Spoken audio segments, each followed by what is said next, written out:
Right. Well, Christine and I are so happy to welcome all of you here to our presentation today. Christine and I go way back. We went to McGill University together. We both did degrees in voice there. I was in my undergrad and Christine was in her master's degree when we met. And as things go after college, we both sort of lost touch with one another, went our separate ways, did a bunch of different things. And then we recently reconnected on Facebook just to chat a little bit. And then we both found that we were launching these very, I guess, well-matched businesses. And we started putting our heads together of how we could partner together to serve everyone in the voice community with both emotional health information and vocal health information. And then as it all happened, COVID became a thing, and we decided that we should jump on this presentation sooner rather than later, because we know that there are a lot of people at home right now whose lives have been interrupted, who are dealing with, loss of job and income and worrying about their performing careers and or serving people who are performers, because I know we have a lot of SLPs in the bunch today too. And so we just put our heads together about a week ago, Christine, and just a week ago, and we have been working nonstop ever since. We really have. We primarily, of course, wanted to connect with our performers, with that population, but also just to each other and feel a sense of community and offer some sense of support and education and outreach. And this topic just meant so much to both of us. And as we started talking about it, we just kept getting excited and getting more and more ideas off from each other that it was just a natural fit. Yeah, it really was. When Christine told me about what she would want to talk about today, and when I told her about what I would want to talk about, it was just so synchronistic. There was so much overlap, and we shared the same outlook on so many things. And both being singers ourselves, we know what these experiences are like. We've lived them. So hopefully we have most of the people here who are going to be here today. We just wanted to go over a couple things with you from the very beginning, in case you just tuned in. Like I mentioned in the chat function, we are going to share this recording with you. I'm recording it from my computer and Christine's recording it from hers. So hopefully we will get that piece of the technology figured out, and we'll share the recording with you today or tomorrow, or the next day after we've taken a little rest. I have all of your email addresses archived in my website's email subscription service, and that's how you receive this link and everything. So I will share all those email addresses with Christine, and she will be sending out the video later on. So if you do have a question and you can't wait around until the question and answer period at the end, I would just suggest write it down, and you could shoot either one of us an email yeah, I suppose that would probably be the best way to get your question answered. We do have a lot of material to cover. We were laughing earlier today. We've maybe been a little bit overambitious in everything we want to talk about today. So hopefully we'll have a chance to get to all of it. Is there anything else, any details that need to be covered, Christine, that I'm missing? No, I think we can launch right in. Cool. So I'll start by introducing myself. My name is Ingela Onstad. I am from Santa Fe, New Mexico. I currently live in Albuquerque, New Mexico. I'm a licensed mental health counselor in the state of New Mexico. We're called different things in different states because the licensure is a little bit different. But essentially, people refer to us as therapists or psychotherapists or counselors. I also have a coaching business, Courageous Artistry. That's the website that you visited in order to register for this webinar. And my coaching is a little bit different than psychotherapy. So in psychotherapy, which I'm sure many of you are familiar with, maybe we even have some therapists here in the bunch, there's a lot of time and energy put into understanding patterns and behaviors, understanding origins, gaining insight into our backgrounds and how our environment and social culture and familial culture has shaped us. Also, of course, emphasis on how do we move forward, how do we reduce symptoms that are bothering us in our lives, how do we cope with different kinds of things such as anxiety or depression. So I just want to explain a little bit about my coaching business.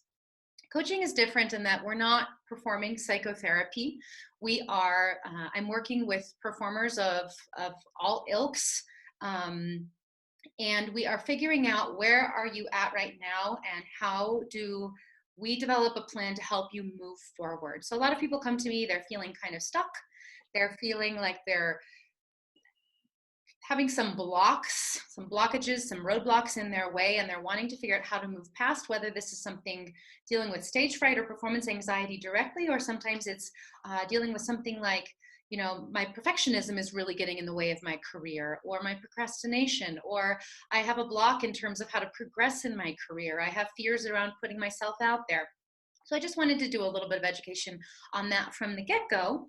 And then I also wanted to share the screen with you. So I'm going to be putting up my first slides and play from start. So hopefully at this point, and Christine, you'll be able to see this screen and I can't. Hopefully at this point you can all see my first slide of my PowerPoint presentation. Yes, we can. Awesome. Okay, so I put both of our names and our qualifications on here. Both of us have master's degrees in music. I'm also a licensed mental health counselor, like I mentioned, and I'm also a certified professional coach. And I'm currently working towards a board certification in coaching as well, which is had a pause button placed on it because I was supposed to take that test next weekend, but all testing centers are closed due to the virus. So that one will have to wait a little bit, but no big deal. I wanted to talk a little bit about my life as a singer as well. I showed this slide to Christine earlier and she was laughing. She said, I remember that headshot on the wall of our shared voice teacher from my undergraduate degree. So that's my first little baby headshot. We can still remember the photographer's name. I look like I'm about 12 years old, I'd say, in that picture. Of course, I thought of myself as being very mature and professional at that point. So I went to McGill University in Montreal, got my bachelor's degree. I moved back home to Santa Fe for about a year after that, and then I moved to Germany. I pursued a career in opera in Germany. That was my main love. I just loved the stage. I wanted to do nothing but sing opera. My ex-husband is German, and so I moved over there to be with him. And it took me a few years to really find my feet as a singer. I was young when I moved there. I was 23 years old. Not fully vocally mature, not knowing a ton about the profession. I had all of these high hopes. I lived in 3 different cities, and it was probably about 3 years into my life in Germany when I started getting some professional singing gigs. I joined an opera chorus. Well, actually it was in an operetta, a state-run operetta house. So we did all operetta and musical. And I was in the chorus for that and sang some small roles. And then we moved to another city, and I eventually ended up singing some main stage roles there. And this all sounds kind of like fancy. And, you know, if you read my bio, look on my website, I go, wow, that reads really fancy. You sang in Europe. Ooh, fancy, fancy. But I'll tell you that along the way, I was definitely plagued with a lot of anxiety. I don't think anybody would have known, and I don't even know if I knew enough to call it that, to be honest. I just knew that I always had excuses for why I couldn't put myself out there. I always felt like I wasn't ready. I experienced a ton of imposter syndrome. I was terrified of auditions, and all of you know, if you don't audition, it's mighty hard to get jobs. So I was still terrified to audition. I would, you know, somehow find a way to put myself out there and go to the auditions anyways. But looking back on it with the perspective that I have now as a mental health professional, I see just how much of my personal journey was affected by my own levels of anxiety. I was telling Christine a few days ago that I would experience most anxiety in auditions, which I think is very common for people. And I would also experience a lot of anxiety in concert work. I think for me, being able to inhabit a role on the stage, I felt much more free. I wasn't in my head as much. You know, you had this whole rehearsal period. You kind of belonged to this troupe of people. There was a great sense of love and belonging. So for me, at least, being on the opera stage was a time when I did not feel as much anxiety. Funny story about the middle picture there. That was me singing Musetta in the opera La Bohème. I was a cover for the role of Musetta, or maybe they had given me like a couple performances, but they were only letting me sing one rehearsal out of the whole entire rehearsal period. And it was a rehearsal with orchestra in full costume on the stage. So that picture you see of me with the blonde hair sitting in the middle there, that was in that rehearsal where that was the first time I was in that costume, in that wig, on that stage, singing with those people, you know, the orchestra, everything like that. So you can really bet that I was shaken in my boots then, but somehow being able to slip into that role helped mitigate those effects for me. Today, I wanted to give you all a brief overview of my part of our presentation. So I want to touch on anxiety as a physiological process, as a natural process, as a natural, emotion, the emotion of fear that takes place in every human. I want to talk about how anxiety, may manifest itself. It's going to manifest itself as the commonly known things like stage fright, nerves, butterflies in the tummy, performance anxiety. But as I mentioned before, it also sometimes can play out in being too perfectionistic or procrastinating. Maybe if we don't prepare ourselves well enough for a situation, we have an excuse why it didn't go well. So I think these are all kind of more pernicious forms of anxiety that can pop up that may not appear as fear or anxiety right away, but I do believe that they're all tied in with one another. I think self-sabotage can play a role in this as well. Like I mentioned before, maybe not preparing ourselves adequately for something that's coming up. And then I also wanted to, obviously take a moment to recognize what we're all going through right now in terms of this health crisis, this economic crisis. When I go online to all the different communities that I'm a part of, it just really moves me. It's so, yeah, it's really hard to watch what the world is going through right now, to think what this may mean for all of our futures. So while I'm not going to be talking about COVID-19 the whole entire time that I'm presenting, I want you to understand that whether the anxiety is cropping up on stage, or for the SLPs in the room, or the teachers in the room with the singers that you treat or the singers that you educate, the role that fear plays in the body and the physiological experience and process of anxiety or fear is going to be very much the same, whether it's right before we walk onto stage at that audition or whether it's going through a crisis like this. So all of the tips and information that I have to share with you today are pertinent to any form of anxiety, whether COVID or stage related. I want then to also get into some coping skills, and Christine has a lot of those as well. And then we're going to get into a bit of goal setting, and talk about, okay, so now that we know all of these things about anxiety, how do we move forward? How do we set manageable goals for ourselves in order to cope with some of the setbacks that we are either currently experiencing or that we've experienced before in our careers, or that we believe that we will experience in the future? I wanted to give a little disclaimer. This should not be any substitute for any type of mental health therapy or medical care. If you are truly suffering from something mental health-wise, I really urge you to call your primary care physician if you have one, call a crisis hotline, call a local counseling agency. Luckily, and I believe that this is nationwide, all of the restrictions on telehealth for mental health providers have been lifted, and so I can see people in my state from the comfort of my own home via Zoom technology. I can also bill for telephone sessions right now, and I believe that this is the same nationwide. So don't let the fact that you may not be able to leave the house right now stop you from reaching out to behavioral health clinics or providers, because I think there are a lot of people out there who are willing to offer you some type of solution. Okay, I would love to hand the stage over to Christine now, so that she can talk a little bit about herself and where she comes from.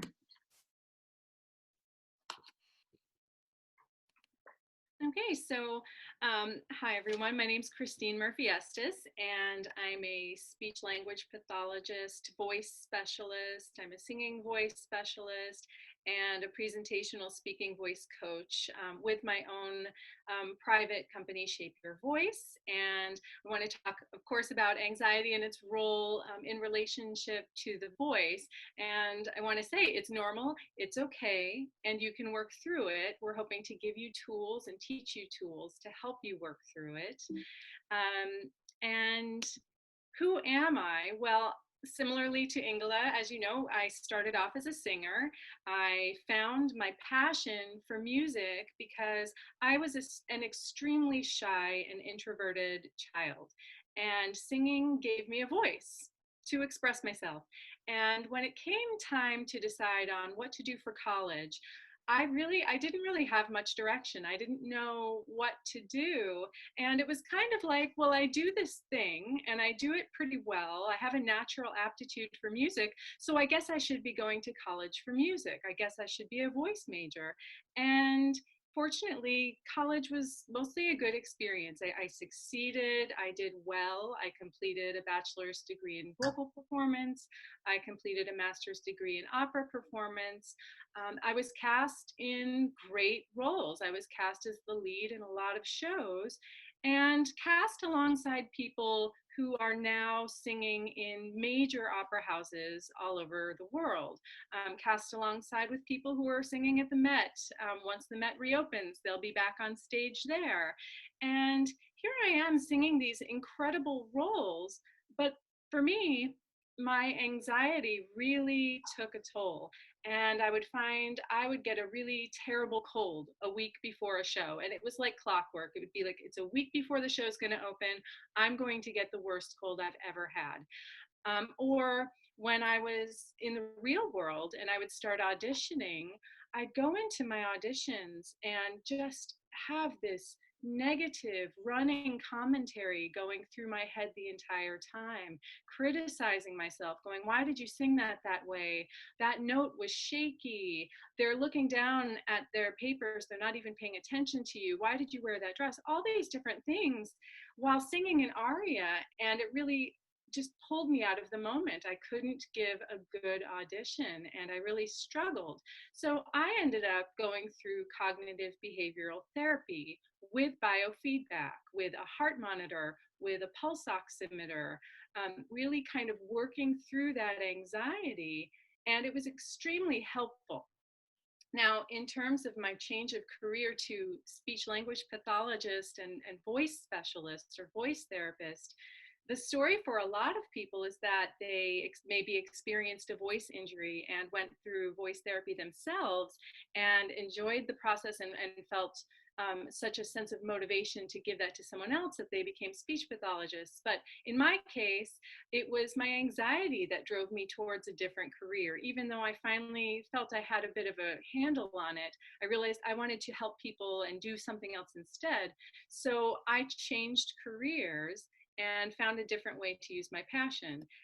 And now I am senior speech language pathologist at the Sean Parker Institute for the Voice at Weill Cornell Medical College in New York City. And the bulk of my treatment population is professional performers. Most of the people I work with are Broadway performers who are singing 8 shows a week. And that is something that was just shocking to me coming from my classical background, because we don't do that in the classical world. But that's the population I work with, and I love working with these individuals. And I see in voice therapy how their anxiety might take a toll. And before we continue on, I would just like everybody to exhale. Just take a moment and blow out. And you'll see this, sometimes I have this on my wall in my office. I have a frame where I kind of change my quote or something, some sort of words of inspiration to my patients, and exhale comes into rotation quite frequently. And I love this quote from the book Vocal Yoga by Heather Lyle. We react to pain, fear, and external stimuli in manners very similar to the animal kingdom. We have unconscious survival instincts that are deeply rooted within us. Holding our breath and bracing our muscles serves as a survival mechanism. And I cannot tell you how much breath holding I have been doing ever since all of the news about COVID-19. And so if there's one thing I want to get across to everybody today, let's all just exhale. So moving forward from there, let's talk a bit about the personality of the performer. And what really bothers me is when I hear people dismiss performance anxiety as the performer being emotional or difficult or crazy, or that the problems are all in their heads. And it makes me even more upset when I hear from the performer themselves, oh, I think this is all in my head. This is just in my mind. I'm making this happen. Because no, maybe the root of some of this is in your head. That may be a thing, and we'll talk about that further. The root of it is there, but the physical manifestations are real. These are real things, and there are people who can help you with those real things. So I never want anyone to take a dismissive tone with a performer about that. It's a real thing. And the profession of performing is very unique. Our occupation is very uniquely linked to our identities. And the body is our instrument, and it's a dynamic instrument. It is changing from year to year, from day to day, sometimes from hour to hour, depending on what's going on. And I say this quote very often from Wendy LeBourne and Marcy Rosenberg's book, The Vocal Athlete. For all people, the voice is intricately bound to personal identity, self-esteem, and self-image. This phenomenon becomes magnified for vocal athletes, and that's what performers are, vocal athletes. And a big part of this comes down to the performer's personal sense of reliability. And every time I see this slide, when I've talked about it before, I go back and forth between, is it consistency or is it reliability? Because yes, we want to have a consistent voice from day to day. And because I work with performers who are experiencing voice injury, that consistency is threatened. But I think the word reliability really helps us understand that personal sense of responsibility that a performer feels to deliver a good product all the time. And that's because they're meeting expectations from so many different people. They're trying to meet the voice teacher's expectation, the expectation of the conductor, the director, the producer, the audience, and to themselves. And when they feel they aren't giving their best performance, they're the ones who are let down, and they feel that they're letting down all of these other people as well. But the fact is, anxiety threatens that sense of reliability. Okay, one, we don't trust ourselves to deliver. So I have here, I can relate this to myself. In my final year of my master's degree, I was cast in the role of Anne Truelove in The Rake's Progress.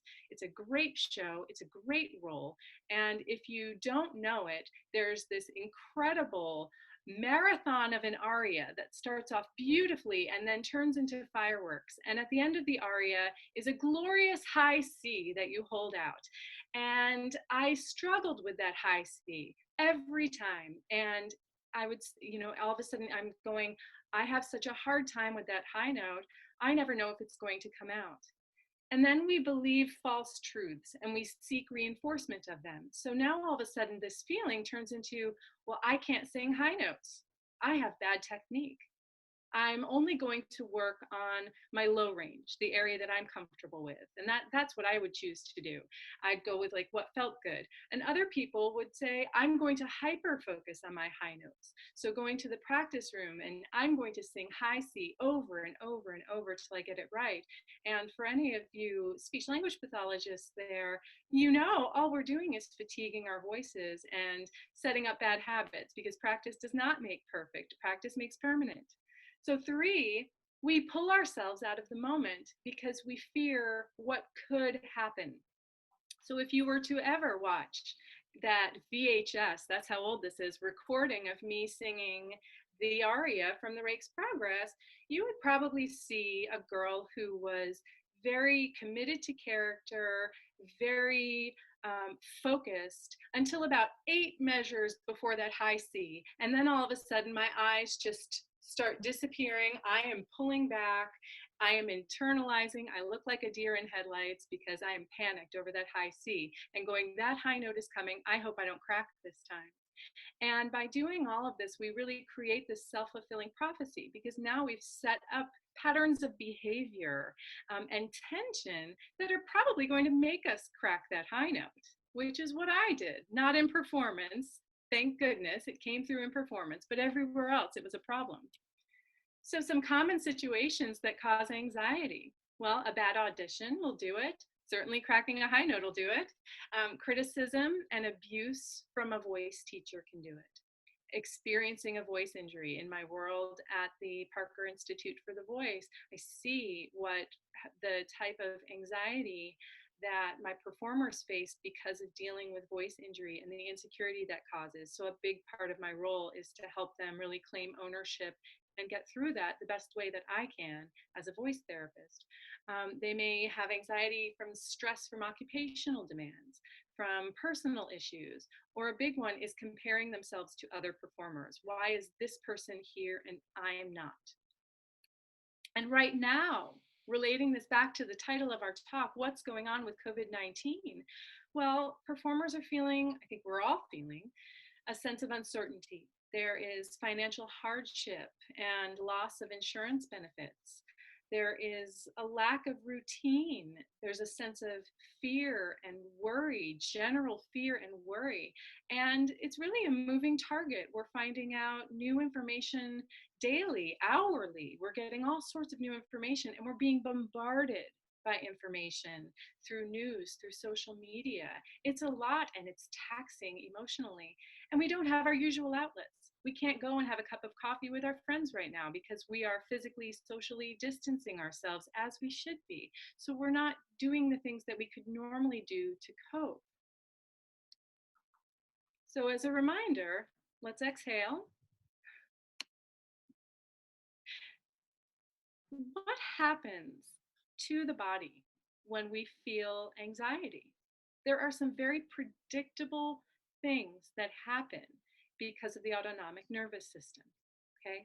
We feel our heart rate increase, our breathing rate increase. We start to experience shallow, frantic breathing. The body temperature may change. We may get excessively warm and start sweating, or we may get very cold and start shaking. It's very common for performers to say they feel dryness in the mouth and in the throat, especially in anticipation of getting ready to sing. We feel a lump in the throat or that choked up feeling. The body may shake and have tremors. And as we notice them, our tendency sometimes is to hyper focus on them and worry about them, which then reinforces that problem. So should we be ignoring them? Well, no, we can't.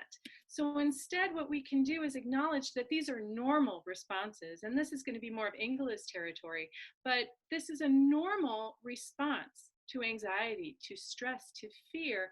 However, they can also be internally triggered by habitual thoughts, by negative sense memories, by associations, and by patterns of behavior.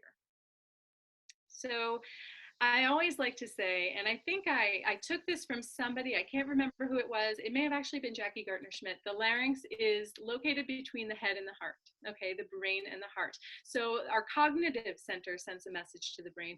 The heart sends a message to the brain, the emotional center.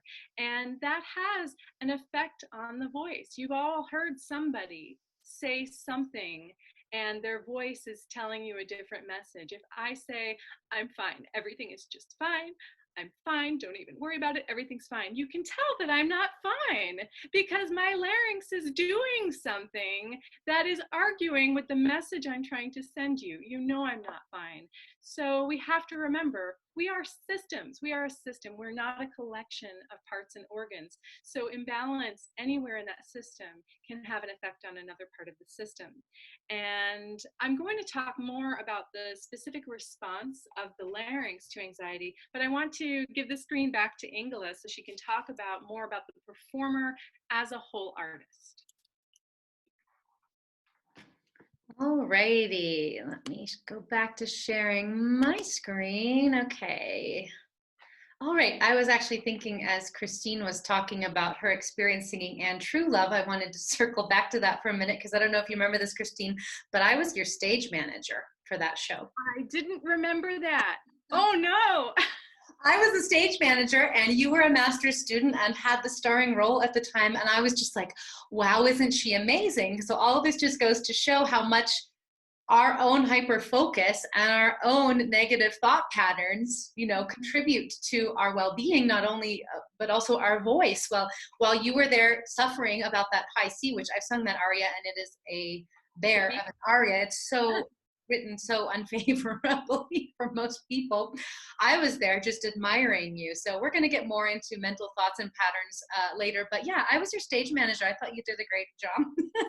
Thanks. You're welcome. So Christine was talking about the, body as a system and not just a collection of parts. And let's see, I don't know if I can get into, okay, figure out how to do this here.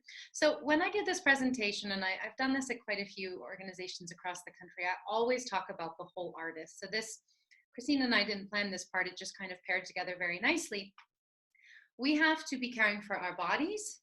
We have to be caring for our minds. We have to be caring for our emotional well-being. And then we need to be caring for our spirit or soul as an artist, whether you are a religious person or not. I know that we all are artists, or those of us who are artists or attracted to the arts, which, come on, almost everybody is an artist in some way, shape, or form. It's because oftentimes we feel a calling to do this. We feel like it's come to us from maybe some greater being or sense. It's just something that we have to do. It's our way we show up in the world. So that's what I mean when I talk about the spirit or the soul of the artist. And then we have the whole collection of artistry, which is its own world, which we're not going to be getting into much today, but that's maybe the whole toolbox of skills that we use as an artist. So I always ask performers at this point, I want you to spend just 10 seconds thinking about how many years, how many hours, how many minutes, how many seconds, how much time, energy, money you have spent investing in your craft. For most of us, I wouldn't even know where to begin, right? Do I begin with my first piano lesson at age 4 and end, with my 40-year-old self who still takes lessons? I don't know. This is it's infinite, the amount of time that I have spent devoting myself to my craft. But then if we stop and think, what kind of tools have we developed to deal with how we feel about ourselves as artists, to deal with how we take care of ourselves as artists from our emotional and mental and physical well-being side? I think most of you would agree with me that if we had a scale, it would be highly, highly tipped towards the time spent developing the artistry, and it would barely even register on the side of tools to take care of ourselves.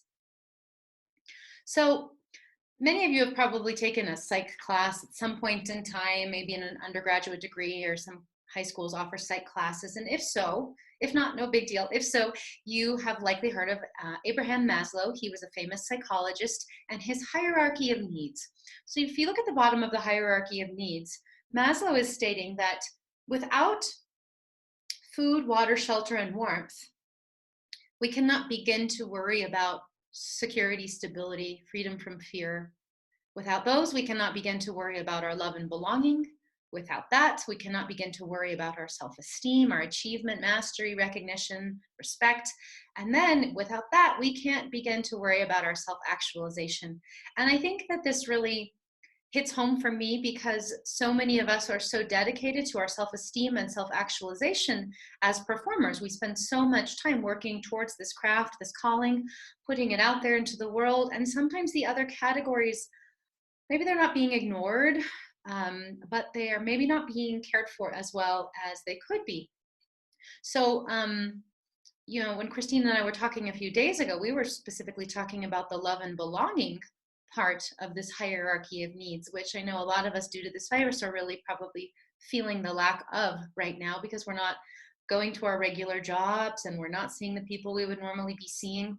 But I also believe that this love and belonging layer really affects us as artists, because every time we put ourselves out there, whether it's in a voice lesson where we're there, paying to be critiqued and graded on something and, hopefully also encouraged, or we're going to an audition, or we're showing up at a show, or whatever it may be, we're essentially asking for love and belonging, and we're hoping to feel a sense of love and belonging.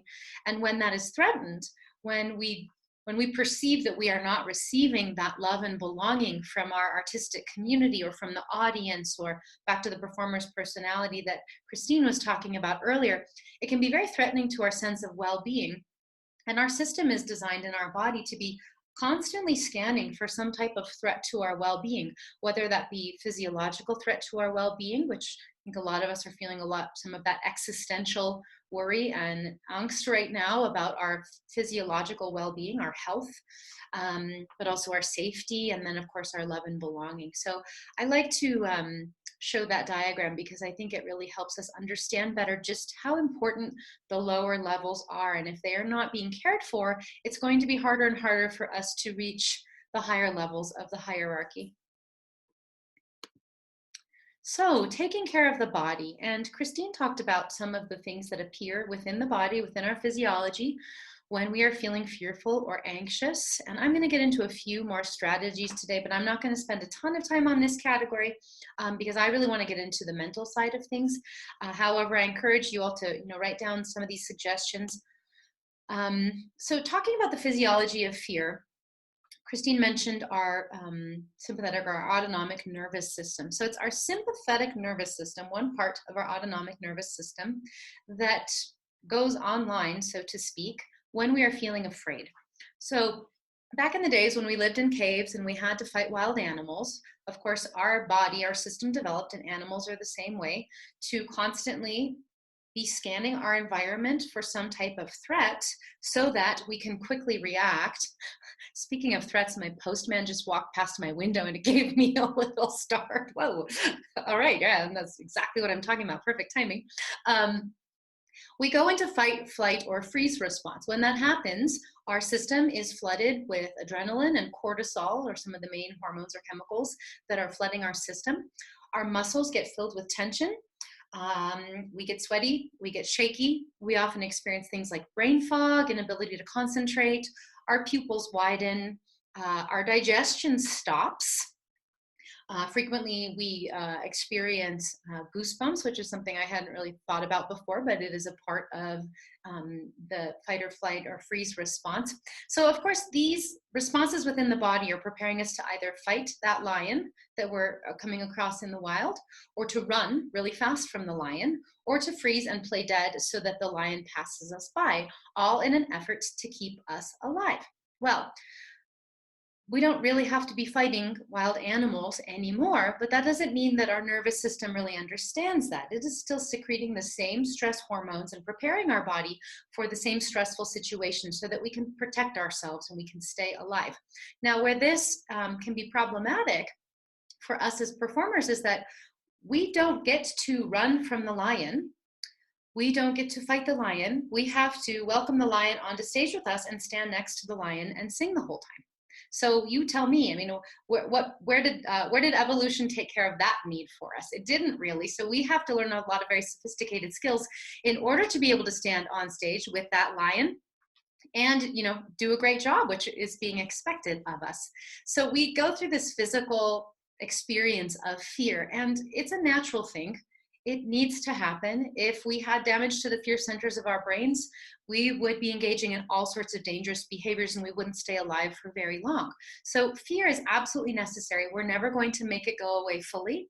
I always say that anxiety is just sort of one flavor of fear, but fear is the root emotion, the root basic emotion there. So it's about learning to live with our fear, learning to manage it so that the effects on our nervous system are not so great, so that it doesn't have such a high cost for us. And we do this by learning how to balance our chemical household.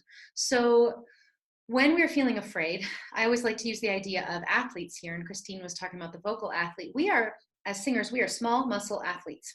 We do get to use some of the larger muscle systems in our bodies, like the diaphragm, for example.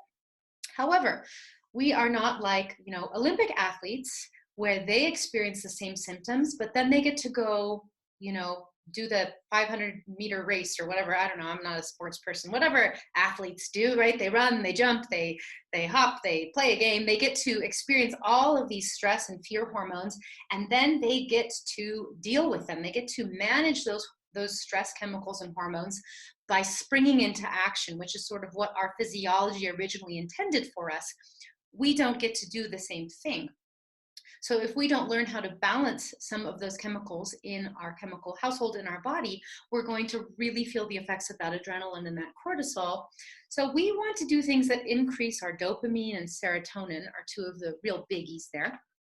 And we can do this by really making sure that we are taking care of our basic physiological needs in a major way.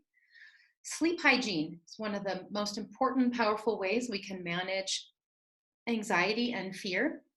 We want to be aware of getting the best rest that we possibly can. I know a lot of folks out there struggle with getting really good rest, which is a really sad thing. If you are really struggling with getting good rest, I really urge you to do some research online if you haven't already, and or to visit a medical professional, maybe have a sleep study done. There might be some type of physical issue that's going on that's preventing you from getting good rest.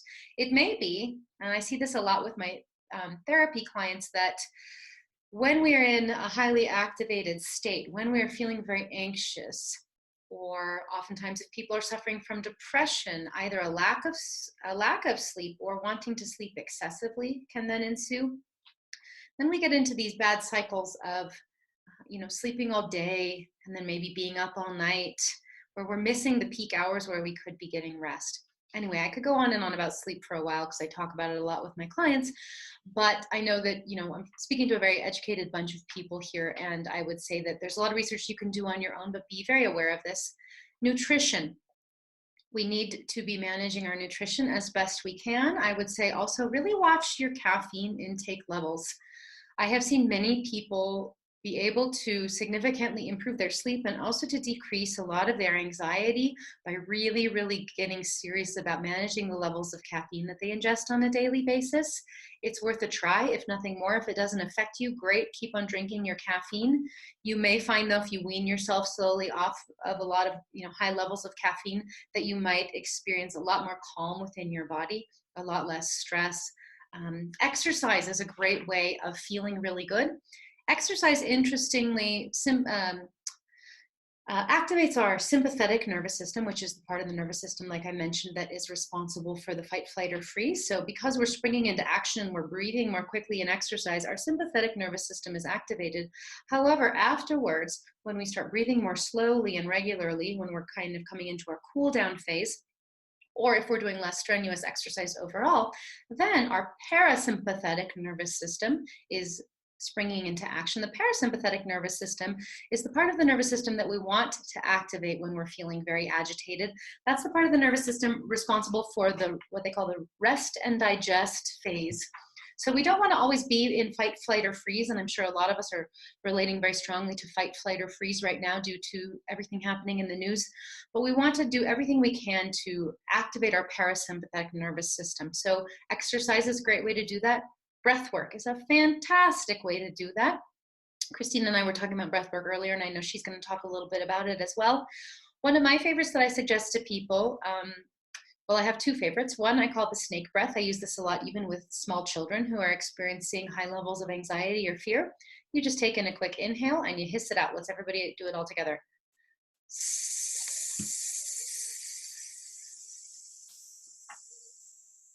Whenever you're ready, you just inhale again and you hiss it on out again. You can also do maybe a more structured one, the 4-7-8 breath, where you breathe in for 4 counts, you hold for 7 counts, and you exhale for 8 counts. Essentially any type of breath exercise that has a longer exhalation phase is going to stimulate the parasympathetic nervous system response. It's going to bring our system back into a state of greater rest. So that's why actually I always talk about this with singers when I'm working with them.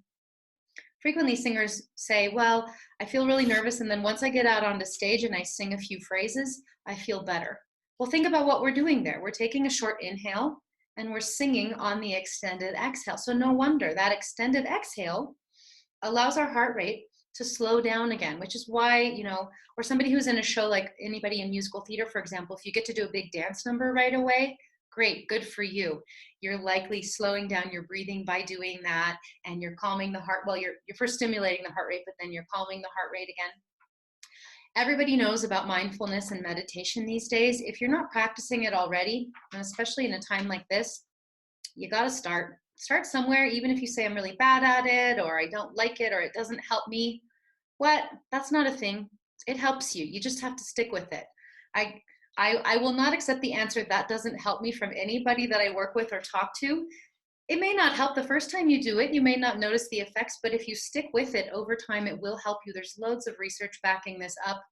It is a thing, a big thing, a big, key word in society right now for a very good reason, because it can be very helpful. Nobody's good at it right away. You can do it alone, you can do it guided, you can do it via an app, you can do it in groups. It doesn't matter. Just give it a try, find a version that works well for you, commit a few minutes a day to doing meditation, and you are inevitably going to bring your body into a better state of chemical balance. The somatic experience of our feelings, what that means is learning to tune into where we feel our emotions in our body. So we're in this moment, we're attending to our emotional experience, but we're also attending mainly to our physical experience. If I feel anxiety, where do I feel it? Before I started this talk with Christine today, and I had another webinar early this morning at 7 a.m. my time, which was kind of brutal, I noticed my heart racing. So I noticed that and I go, what does that mean? Well, that means I'm nervous, I'm fearful, I'm experiencing anxiety. Where else do I feel that?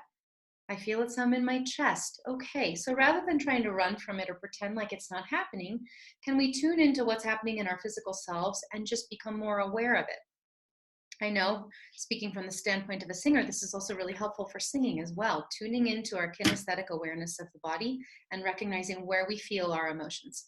Christine mentioned biofeedback earlier. Biofeedback, in my estimation, is best practice it first with a professional.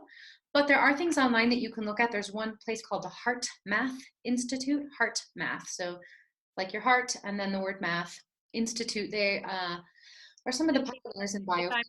If I may weigh in, that's actually the program that I did during my Cool. therapy, was Heart Math. Yes. Awesome. Yeah, I use a Heart Math program with some of my clients.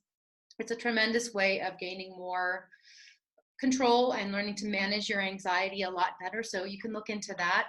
Doing some type of yoga, but I think especially restorative yoga, if we're feeling very activated in our sympathetic nervous system, can be very restful. For those of you who don't know restorative yoga, it essentially involves holding really comfortable, really well supported, really non-strenuous poses for very long amounts of time, like sometimes like 5 minutes per pose. So this is a very slowed down form of yoga. This is not, yoga to tone your buns or anything like that. This is yoga to achieve deep states of relaxation. I'm a big fan of it. Whenever I come out of a restorative yoga class, I just feel like a bazillion bucks. It just feels so awesome. I wanted to touch on. Ingela, would you mind going back to that slide for just a moment? Yes. I see all of these points, and what this makes me think about is my performers on tour who are traveling, who are changing time zones, who are eating at restaurants, who are staying in hotels or in places where they're being lodged. And I see all these things and go, wow, this is so important for my touring performers, especially to see, because that loss of routine really hits them. And that's when I find they're reaching out and dealing with specific voice issues. That's why they'd be calling me. But I see this and go, wow, this is fantastic for them too. Yeah, anything that can establish some sense of routine and any type of way in which we can build our routine and just taking care of ourselves. Let's pretend this had nothing to do with singing. This would all still be incredibly important. These are points that I go over with every single client I see. Before I get into the reasons of why do you feel depressed or why do you feel anxious, I ask questions like, what's your sleep like?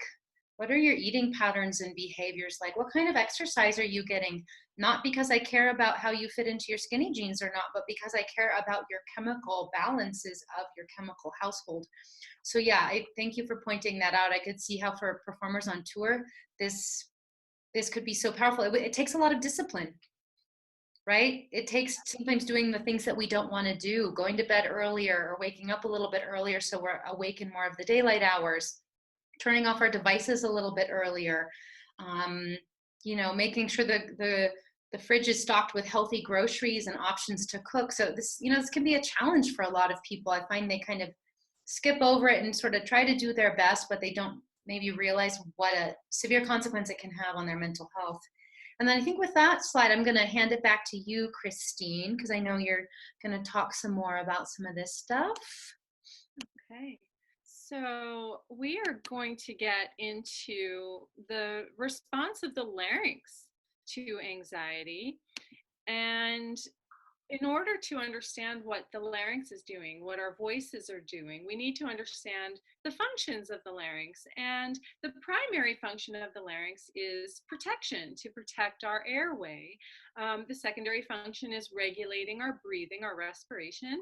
And then phonation, making sound, is kind of the third most important on the list. And we're going to spend time talking about that first one, not really that third one for a moment, because the protective element of the larynx is really the thing that's affecting phonation in these moments of anxiety. When we are startled, what do? We hold our breath, we tighten. As Ingela talked about, being confronted by that lion, we're holding and really quickly trying to figure out if we're going to fight, flight, or fly or freeze. And we're bracing ourselves. It's our armor. So when we have performance anxiety, it really interferes with what exactly we're there to do. And this is something we've known all along. We've all felt this, but there's actual evidence backing it up. We've had real study. And these are just a few examples of some studies that show with instrumentation that when there was a stress-inducing element invited, it really affected the musculature of the voice. So we have a study from Leah Halou, who was able to measure this with laryngeal electromyography, LEMG. We have Maria Dietrich, who's done a number of studies. This is just one, but she's done some amazing work. And in this particular study, she was able to demonstrate a response on fMRI, functional magnetic resonance imaging. We have studies from Miriam van Mersbergen showing it on electroglottography. So there's evidence supporting what it was we already knew. There is a real physiologic response to stress and anxiety. And in the speech language pathology voice world, we have a name for that. We call it primary muscle tension dysphonia, or MTD. And you notice it says primary there. Why primary? Well, first, it's easier for me to explain what secondary muscle tension dysphonia is. Okay, all of you SLPs, you already know this, but there are people who aren't SLPs there. So secondary muscle tension dysphonia is when there are muscular patterns that are maladaptively compensating for a voice injury, a diagnosed voice problem. And for instance, that may be a polyp on the vocal folds. Okay, there is a polyp, some sort of lesion on a vocal fold. And in order to compensate for that, an individual may be squeezing to try to force out clear sound or to try to get out sound at all. So we would call that secondary muscle tension dysphonia. Primary muscle tension dysphonia, though, is that it are muscular patterns that are maladaptive, but there's nothing we're really finding that they're compensating for. There's no visible mass or something like that. Now, there is argument that there may be no such thing as primary muscle tension dysphonia, that this type of muscle tension is always secondary to something. And we can go back and forth and talk about that all day long. But right now, this is the term that we use. And that muscle tension dysphonia is very variable and very individual. We see some common things, but it's really quite individual from person to person. It may cause laryngeal tension. People may talk about feeling like the larynx is elevating or that there's squeeze, and often we can visualize those muscular patterns on video stroboscopic examination. There may be thoracoabdominal tension. There may be both of these things, or there may be neither of those things. And even still, there may not be a noticeable audible change to voice quality. So what we hear, it can be very different from person to person. You may hear someone with a perfectly normal voice, but feels different. They feel tension, they feel tightness. We may hear strain, we may hear high pitch, we may hear a lot of fry, we may hear roughness, we may hear harshness. There are many, many different things that we can hear and see in someone with muscle tension dysphonia, but the report from them is kind of what we rely on the most? What are they feeling? Where do they feel it? Is it generalized? Is it localized to one spot? And that's how we make treatment decisions on what to actually do about it. And before I get into what I would do about it as a speech language pathologist, I'm going to give the screen again back to Ingela to talk about dealing with the body as a whole. Because remember, I said we're not just a bunch of parts, a bunch of organs. We're a system, and we have to work on the body as a whole, and that includes addressing the mind. So I'm going to give this back to Ingela. Thank you, ma'am. Share my screen again. So let's see here. Moving on from balancing our chemical household, before we went to the mind, it dawned on me last night that I might want to include one slide about panic attacks, because some of you may be experiencing something like this right now. You may have experienced it before. So I wanted to touch on this, especially in the times of COVID. But what I will be talking about in this is also very pertinent to just general anxiety management as well. So if we're talking about a panic attack, which many of you may have experienced before, or I'm sure know somebody who does experience this, a panic attack is this sort of impending sense of doom, as if the person is going to die or have a heart attack. The heart starts racing, the thoughts start racing. Really, a person experiencing a panic attack is in great levels of physical, mental, and emotional distress. So when people come to me and they say, well, I have panic attacks, how do I manage that? It's usually not as easy as saying, well, here's what you do to stop it in the moment. It really involves backing up and learning how to scale our anxiety on a regular basis. So that sort of process of, like I said, checking in with ourselves and seeing how we're doing more often. What am I experiencing? Where do I feel this in the body? If we were thinking of things on, a 10-point scale, 0 being I experience no anxiety at all. I mean, is there even such a thing to have 0 worry, 0 anxiety? I'm not sure. You're pretty lucky if you have a lot of zeros in your life. To 10 being a full-blown panic attack, this is going to be really individual for every person, because we're all going to have our own perception of our states of anxiety. So I can't say for sure how you might experience a 5 on your scale, or what a 7 or 8 might look like for you. But I encourage you, if you are a person who's struggling with anxiety, to think about it more often and to just check in with yourself, to maybe keep a journal, to write this down. How am I doing when I wake up today? What anxiety level am I at? And how do I begin recognizing what a 3 on my scale represents versus a 5 versus a 7 or an 8? Because then if we can start recognizing when we're at about a 5, for example, we can know that that's a warning sign that we need to start employing more coping methods before we get to a 7 or an 8. Some people will say to me, well, I feel like it goes from 0 to 10 right away. Now, of course, I have no way of knowing this for sure, but my very strong hunch is this was already creeping in. It didn't come out of, it didn't go from a 1 to a 9 in the course of 5 seconds. It probably slowly crept from a 1 to a 2 to a 3, or maybe you're a person who lives at 5 all the time, and then getting from 5, 6, 7 to 8 to 9 goes very, very quickly. But recognizing what our own specific warning signs and triggers are and learning how to look for them. It's like, once again, that sort of scanning of the environment. We're always looking for threats. And if we're perceiving a ton of threats coming at us, we're going to live in a state of very high anxiety. So anything we can do to keep on trying to scale that back down to some of the lower numbers. One thing that I think can be very effective in the moment, if you're feeling very panicky, is to use a 5 senses meditation, where you start just naming, and I would suggest doing this aloud if you can, naming things you see in the room around you, naming things you hear, naming things you feel. I can feel the material of my shirt. I can feel my earrings bumping against my head. I can feel my behind on the chair. I can feel the texture of the jeans on my legs.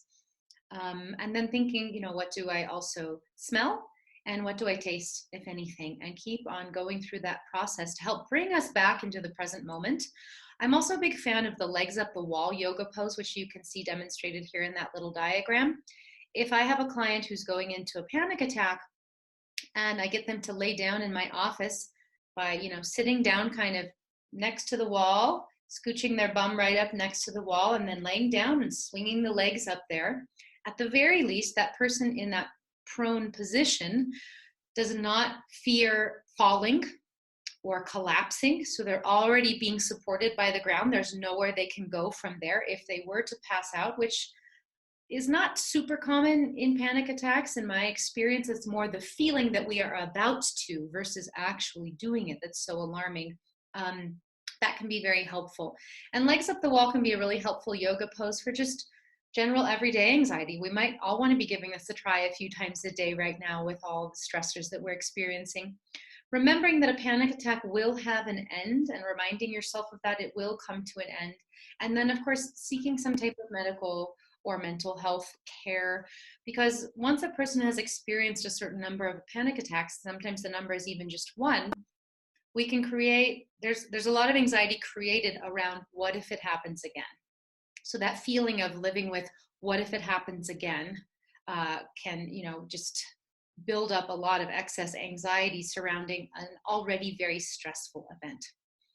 Okay, so now I wanted to get into some of the slides about taking care of our minds.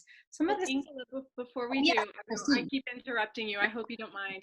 But as I was thinking about your 5 senses meditation, I mean, that was actually something that was incorporated into my cognitive behavioral therapy. Wow. But also thinking about what we do when we're preparing for a role and when we're actually on stage performing that role, we tend to kind of take in, the setting that we're supposed to be in. And what an interesting strategy for auditions as well. I mean, here you're in usually a pretty subpar room with really bad sound and you're meeting your pianist for the first time and you're going to sing for like 2 seconds and then leave, and you spent your entire day devoted to those 2 seconds. But taking like that one opportunity to be like, okay, well, now I am in the cafe and I smell the coffee and I hear the sounds of the people talking, and now I'm going to sing Musetta's Waltz or something like that. I mean, what an interesting strategy to apply in the moment. Yeah, I love that idea. I think that could be incredibly powerful. And you just gave me a tip for my next audition experience, Christine. Wonderful. So yeah, in these ways we can use the mind. I always like to say the mind is a wonderful thing, but it's also a very scary place to be sometimes, or a lot of the times. And we have to watch out that we also use it for good and develop really healthy patterns in our thinking and in the ways we cope. So that could be one cool way to use our brain to envision a situation and then do the 5 senses meditation within that situation.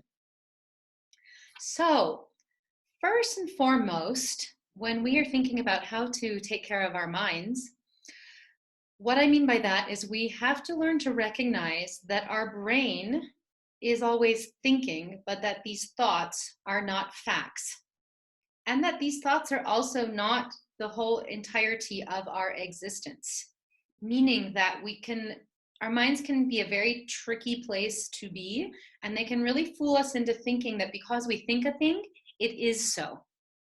And I catch people in this all the time. I'm always going, stop, hold on, you just said this. Wait, hold on a moment. Let's look at if this is really true or not. So this is referring to what many people call our self-talk. We can call it our, inner voices, our mental chatter, whatever we want to call it. This self-talk can be helpful and supportive and more realistic. This self-talk can be wildly distorted and irrational. It just kind of depends on our own personality, our own experiences, what type of experience we're finding ourselves in at the moment. I tend to be a pretty rational person. I think in general, I've grown up having pretty good self-talk. I'm very lucky in that way. But man alive, get me into some stressful performing or audition situation, and I just become this wildly irrational being with all of these wildly irrational thoughts that are based in nothing except for creations of my own brain. So Because it can be really hard. We live so close to our thoughts. They're such a part of us. It's like we've got blinders on. We accept them as real things. So first and foremost, we have to learn to identify and recognize what types of thoughts we're having, especially the thoughts about ourselves. So self-talk is really just what we say to ourselves about ourselves. And it's not always as clear as, wow, Ingela, you know, you sang that high C really well today. It's oftentimes just sort of this, I don't know, it's more nebulous, more cloudy than that. So one of the ways in which I encourage people to become more familiar with their self-talk is by keeping a journal. And this can be any old kind of journaling. It can be, wake up in the morning and you write about your day, or wake up in the middle of the night when you can't sleep and you write some things down, or take a journal into the practice room with you and write down some of the thoughts that you are having around your practicing that day, around your abilities in general, and just recognizing without judging, without trying to change it, just recognizing what's the landscape here? What types of thoughts am I having? What do I say to myself about myself? Another way to learn about our thoughts and our specific thought processes is of course to engage in mental health therapy, because when we are going to an office or online nowadays talking with a professional, it's all about us, and hopefully that person is going to help us recognize some of our thought patterns that are not so helpful, some that are more maladaptive. And as Christine mentioned before, cognitive behavioral therapy is one of the primary modalities that we use to help people recognize what types of thought patterns they're having. Cognitive behavioral therapy, CBT for short, is probably the most empirically supported counseling or therapy modality out there, for better or for worse. I'm not saying it's hands down the best. I'm just saying for whatever reason, we've got a ton of research backing it up, and we do know that it can be very useful for people. It takes some practice, and it takes learning some jargon, some terms that are a little bit jargony in my mind, but I'm going to get into those with all of you today and just kind of do a brief primer on what CBT is. There are a couple different therapies out there that use common terminology. So you may have heard of REBT before, or ACT, or it doesn't really matter. What they're all doing is we're taking a look at our thoughts and figuring out how they influence our feelings and our behaviors. So this is the cycle. And I don't think that it really does us any good to figure out where this all begins, because we could spend all day looking at that and trying to figure out where the origins are. And maybe we develop some insight into that from childhood or our, society or whatever it is. Suffice to say that if we can hop in at the level of thoughts or behaviors, we can eventually influence our feelings. So it goes like this. Let's say we're starting to look at the level of our thoughts first. If I'm having what I refer to as garbage thoughts all day long about myself, or let's say I'm specifically having a lot of garbage thoughts that I'm accepting as truths about my singing, for example, that is going to lead to a certain type of emotional consequence. And it's likely going to be one that doesn't feel so great. I'm probably going to feel really down. I'm probably going to feel sad. I might feel angry at myself or the world or whatever. I might feel hopeless. And then when I start feeling those ways, that having that emotional consequence, I'm going to start engaging in certain behaviors, which then, once again, are going to reinforce my feelings and reinforce the types of thoughts I have about myself. Now, it might be that we start looking at the level of behaviors first. If I'm behaving in a certain way, for example, I'm avoiding practicing. I am, staying up till all hours of the night. I'm probably then going to have certain thoughts about myself, and that's going to lead to certain feelings. So like I said, it doesn't matter where we step in this cycle. All of these things influence one another in both directions. The ones that we can most easily influence are our behavior, sort of like the things that we were talking about before, in balancing our chemical household and thinking about our physiology. But right now we're going to focus more on the thoughts level of this. So these are what we call the ABCDEs of CBT. Like I said, it's a little jargony at first, but bear with me. By the way, there are tons of resources out there in the world for CBT. I mean, like dozens of books and workbooks and all sorts of stuff on Amazon. And, for most people, this is not hard to put into practice. It just takes some literal practice of it to figure it out. So for most of us, we have an A and we go right to a C. So by that I mean A is our activating event. We have, let's say, I always pick audition because that's the scariest one for me. I have an audition. Maybe the audition is coming up, or maybe I already had it, doesn't matter. And that activating event triggers a certain emotional consequence in me. So that's that C level. So we go right from there's this thing that happens and I feel this way. But what CBT tries to show us is that, I put a little star on the B level, beliefs, is that it's not that we jump right into an emotional consequence, is that in between the activating event and the emotional consequence is some type of layer of beliefs that we have around the event or around ourselves, around our abilities or lack thereof.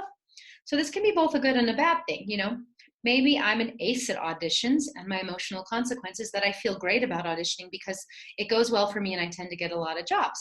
Well, then I probably have beliefs surrounding auditions that are something along the lines of, this is a snap for me, I always do well, even if I don't get this, that's no big deal because I'll get something else. But let's say I have a negative emotional consequence. Let's say there's an audition and I feel like crap. Well, likely my beliefs about auditions and about myself and my abilities are the things that I need to look at. So when we do that, when we can look at our level of beliefs that we have about any given thing, we can then begin to learn how to dispute those beliefs, and then that can lead to positive new emotional effects. So they tried really hard to fit all this into the ABCDE framework. We have to stretch it a little bit, but what we want to do is first become very aware of what our self-talk is, what our distorted beliefs are, or I call them garbage thoughts. And then we want to learn how to dispute those. So let's take a look first at some of the garbagey thoughts that we might have and the patterns around that that tend to pop up. So they call it distorted beliefs. Overgeneralization is a really common one, and there are dozens of these. These are just kind of the most common ones that I see popping up with performers. Overgeneralization is when we tend to use the words with ourselves or with others, always, never, all the time, everyone, no one. So if I say I always bomb auditions, that's overgeneralizing, right? We're going to get into how to dispute all of this stuff in a moment. Dichotomous thinking is when we're really all or nothing about things. If I don't get this role in this audition, it's over for me. My career's over. Selective abstraction is when we're only focusing on the negative aspects. I do this all the time after performance. I walk out and maybe it went really, really well, but all I can think about are the 3 notes that I missed or didn't sing as well as I wanted to, right? I think the perfectionists in the room can probably relate to this one a lot, focusing only on the negative aspects, ignoring all of the positives. Another type of distorted belief is what we refer to as mind reading or making assumptions. This is sometimes also, we can kind of include a little bit of future tripping in this, although that applies to the negative predictions level as well.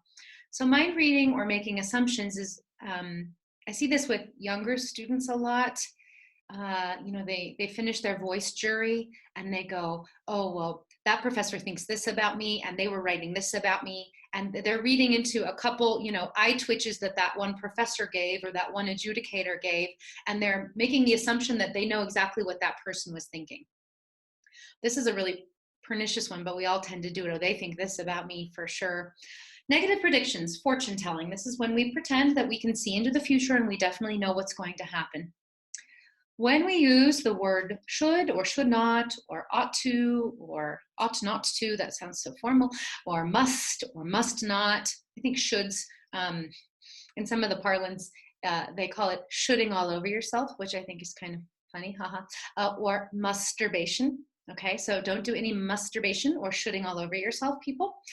When we say, I should do this, I shouldn't do this, I should be here, I shouldn't be doing this, we are setting this bar for ourselves, that's be in the camera, way up here, that we will essentially never reach. So a should or a should not is this kind of value judgment, and it's setting this impossible standard for ourselves. So once we start examining our distorted beliefs, we might see some of these patterns start to crop up, or we might notice them in our speech that we use with ourselves or with others in our lives. I use it, or I notice it a lot in my therapy clients and my coaching clients. I'm also a voice teacher, so I notice it in my voice students as well. All of this should not, always, never, blah, blah, blah. So what we want to do is we want to begin asking ourselves a couple questions to learn to dispute all of this stuff. A really great question to ask ourselves is, what evidence do I have for this? If I say, I always bomb auditions, okay, really, is that true? Do I really have evidence? Can I gather evidence that I bomb all auditions? Likely not. Might we be able to say, I bomb some auditions? Perhaps, although we might be able to argue that you're still only focusing on the negative. Is this thought helping me or hurting me? How might someone with good self-esteem view this? Am I concentrating on my weaknesses and forgetting my strengths? Am I only focusing on the negative? Am I expecting myself to be perfect? There are quite a few more that we can ask ourselves, but if we can begin asking ourselves these questions around our distorted beliefs, we might then be able to reframe them, rephrase them, use more helpful and supportive words with ourselves. For example, instead of saying to myself, I always bomb auditions, I might say something more like, well, sometimes I don't do as well in auditions as I would like to, which I'm still maybe being realistic. Perhaps I don't do as well as I would like to, but that's vastly different than saying I always bomb this or I always crack my high notes, right? I like the how might someone with good self-esteem view this, because it kind of gets us out of our own heads and thinking about someone who might believe or say a different thing to themselves in situations like this. So, we could kind of spend time looking at these thoughts all day long. I just wanted to touch on it and introduce you all to these concepts. It's a lot. It takes some practice with ourselves, also with others that we work with. But like I said, there's a lot of good resources out there just available at your local bookshop or on Amazon or wherever if you wanted to order some type of workbook or literature on this. Let's see here. Okay, our emotions. Now, this is the category that's a little bit more mysterious. We cannot, as far as I'm concerned, directly affect our emotions as easily as we can directly work on changing our thought patterns and work on changing our behaviors. So back to that thoughts, feelings, behaviors little cycle that I showed you before, I think that we're going to be better off looking at the level of thoughts and the level of behaviors rather than always trying to jump in and try to change how we feel. Feelings, and a lot of Eastern philosophy and also meditation practices in schools say something along these lines. Feelings are kind of like the weather. They're going to come and go. Very rarely is one feeling going to stay with us forever. If there is one feeling kind of hanging over our heads, for example, sadness, well, that might mean that we are suffering from clinical depression that we need to get help with. But likely for most of us who are functioning all right, and even for those people who have certain forms of depression or anxiety, we probably don't feel that way 100% of the time, every single day for our entire lives. Things come and go. So I believe that we can be most helpful and supportive to our emotional state by, first of all, learning to identify it, like I was talking about earlier, and then learning to gain acceptance of our emotional state. Rather than to tell ourselves, I shouldn't feel that way, or I'm not allowed to feel that way, or it would be terrible if I felt this way. What if we were able to just recognize that we're feeling afraid, we're feeling anxious, and allow ourselves to sit with that a little bit? Sitting with that might mean focusing on where you feel it in the body, taking a moment to really feel that. Learning to accept that emotional state might mean journaling about it.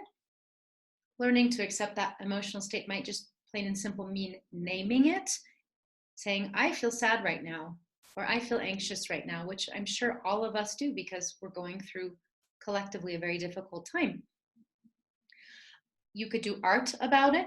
You could make music about it. And, probably most of the really good art and music out there has come from people identifying and trying to process certain emotional states, right? In order to help us cope with the more difficult emotional states, I don't ever like to call them good or bad emotions because I don't believe in such a thing. I really think that we need to work on improving and increasing our social connection.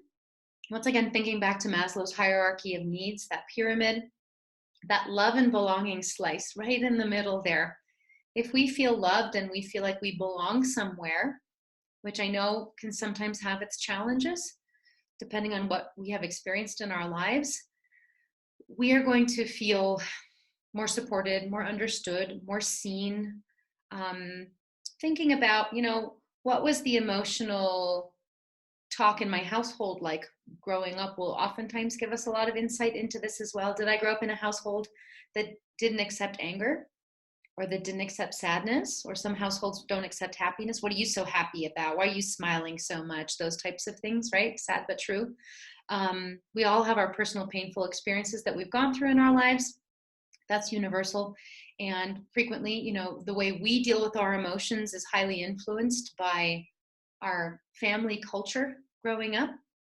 Not to say that it's anybody's fault, but we have to learn these things from somewhere. We sure don't learn them in school. I know I learned very little about emotions in school. It's too bad. I wish we could go around changing curricula, and then really working on developing compassion for yourself in those emotional states, and also compassion for others. Knowing that everybody is, for example, at a time like this, obviously everybody's hurting and it's showing up in different ways. And some people it's showing up in anger. Some people it's showing up in shutting down. Some people it's showing up in a lot of sadness or grief. We all have these experiences and we might as well learn to accept them. So I think, Christine, you are going to talk about some strategies now as well, right? Ooh, I lost you. I don't hear you. You're muted. Sorry, I did mute myself. It was so interesting in hearing you speaking about that and thinking through it as I'm sitting here and I'm processing what you're telling me. And I'm also anticipating that I'm about to begin speaking and my mouth becomes dry and I feel that lump slightly in my throat because I get nervous about speaking because I want to do a really good job and I don't want to mess up.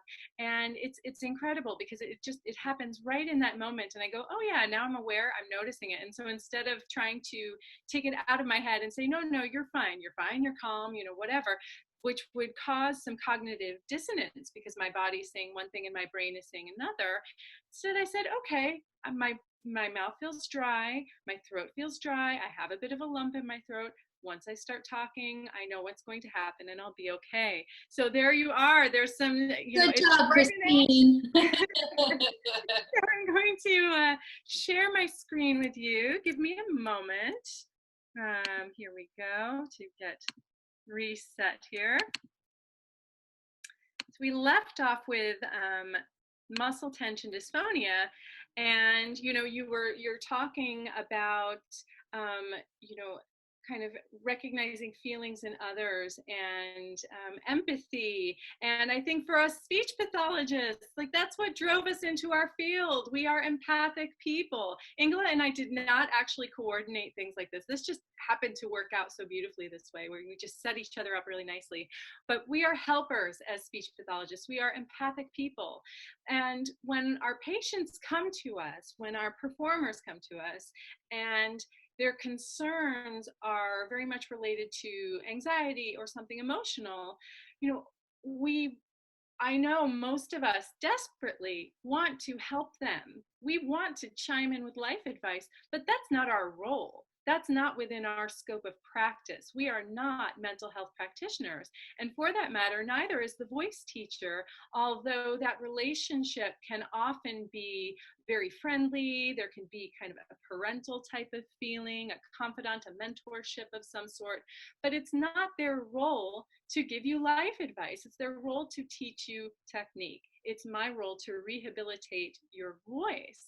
So there's that aspect of it. I am not a trained mental health practitioner, and you see this beautiful artwork over here of Pandora's box. I can't open the Pandora's box that I am not trained to close. Now, at the same time, I can relate to a lot of things that my patients are saying to me. As I listen, I could be thinking, oh, I've gone through that. Oh, I understand. Oh, yeah, when I was singing Anne Trulove, that really gave me a problem. But at the same time, if I am filtering their experience through my own experience, I'm doing them a disservice because they experience these feelings differently than I do. They have a different background than I do. So I'm not actually listening. I'm turning it into something that's about me. and not listening to them. So what can I do about it as a speech language pathologist and a voice specialist? Well, I want to acknowledge it. I'm not going to ignore it, okay? If my patient is coming into the room and everything here is all locked up and tight and I can tell exactly what's going on and they're stressed and it's tight, well, how am I going to help them release that if I don't give them an opportunity to say what they need to say? So what I do is I allow time, I make space, but I keep it limited. So I believe in a timer, and I'll say, okay, you got 3 minutes, okay? Say everything you need to say. And I'm going to acknowledge that. I'm going to acknowledge that and recognize it because it's real and it's important for that acknowledgement to happen. But I'm not going to tell them what to do about it because I can't. Even sometimes when I really think I can, I still can't. That's not my job. I'm not doing voice therapy if I'm doing that. So at the same time, I'm always in therapy mode. And I say this to my patients all the time. I say, I'm listening to the content of what you're saying, but I'm also paying attention to how you're saying it. I'm always wearing my therapist hat because I'm observing as they're speaking their changes in posture, their changes in their breathing patterns. I'm observing voice changes. And I'm noticing what changed after my patient finished sharing what they needed to say. Are things more locked up?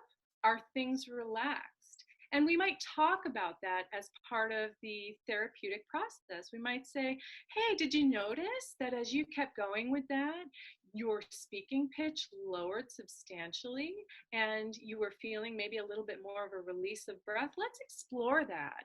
Let's use that as a tool and continue on with that.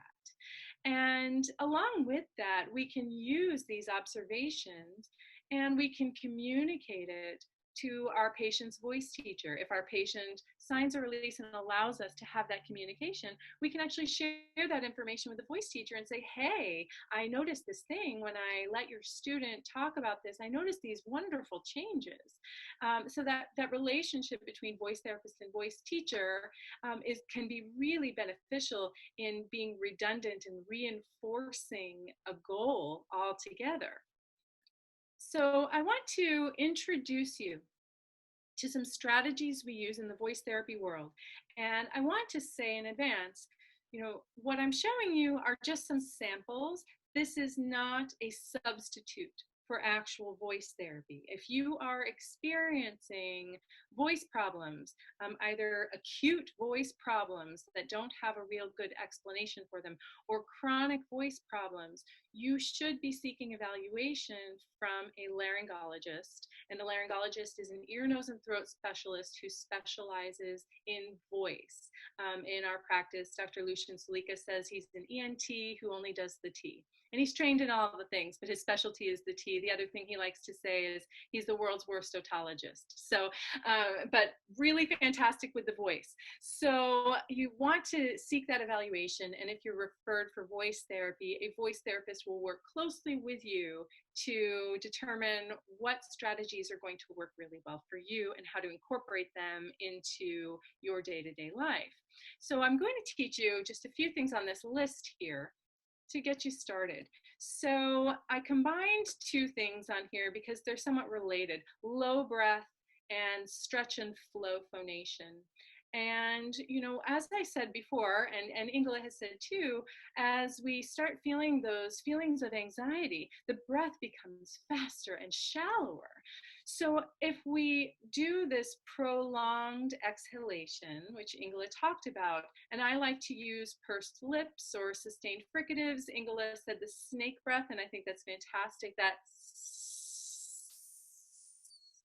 prolonged exhalation, and I will tell my own patients to follow that with a quiet nasal inhalation, because that allows the muscle tension to really relax. It helps reset that fight, flight, or freeze response.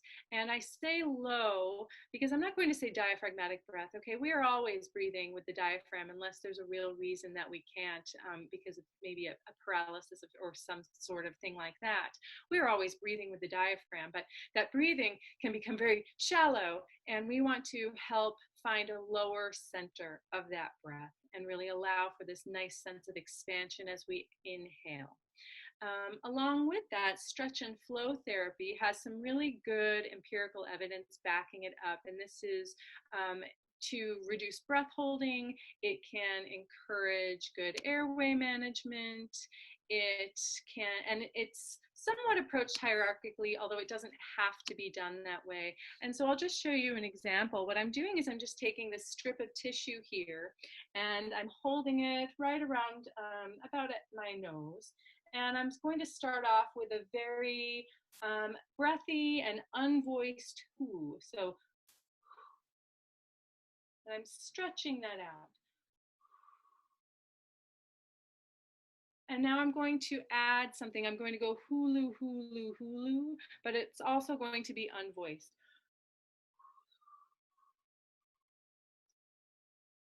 I'm going to gradually add some voice to that.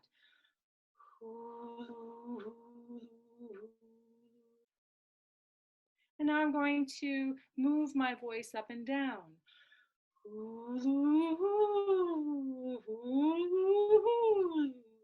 Or I might say, who is Lou? Who is Sue? And now I'm going to decrease the stretching component of that and move to something that's a little bit more functional, a little bit more of a natural speech pattern. Who is Lou? Who is Lou? And see how I'm using this tissue because it gives me something outside of myself to focus on. I can actually see if my air is moving. If it's not moving, the tissue is going to remain flat.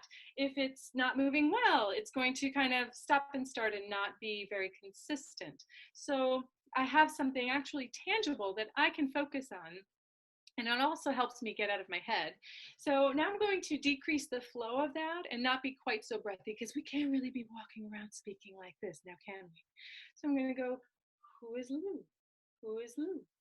Who is Lou?